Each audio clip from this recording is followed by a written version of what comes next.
அவைதனில் வீட்டிற்கும் சான்றோர்களுக்கும் கலையாளர்களுக்கும் உற்றார் உறவினர்களுக்கும் என் பணிவான வணக்கங்கள். ஒரு சிற்பி கல்லை செதுக்கி சிலையாக்குவது போல கடந்த 10 ஆண்டுகளாக ஒரு கலையை தன் உயிர் மூச்சாக கொண்டு செதுக்கப்பட்ட ஒரு அழகான சிற்பம்தான் இன்று உங்கள் முன் நிற்கும் என் அன்பு மகள் செல்வி கே. நேத்ரா. அவருடைய பயணம் 10 ஆண்டுகளுக்கு முன்பு சிறு குழந்தையாக சலங்கை கட்டி முதல் அடி எடுத்து வைத்த அந்த நாள் இன்றும் என் கண்ணுக்குள் இருக்கிறது. விளையாட்டு பருவத்தில் மற்ற குழந்தைகள் ஓடி ஆடி விளையாடி கொண்டிருந்த பொழுது நேத்ரா மற்றும் வியர்வை சிந்த சிந்த தையா தக்க என காலத்தோடு போராடி கொண்டிருந்தார். பள்ளிப்பாடம், தேர்வுகள் என எத்தனை சுமைகள் இருந்தாலும் ஆடல் கலை என்று வந்துவிட்டால் அவள் முகத்தில் ஒரு தனி தேஜஸ் வந்துவிடும்.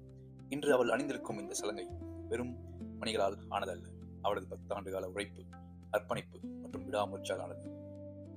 அவளுடைய கலைப்பயணத்தில் குருவின் பங்கு மிகவும் முக்கியமானது.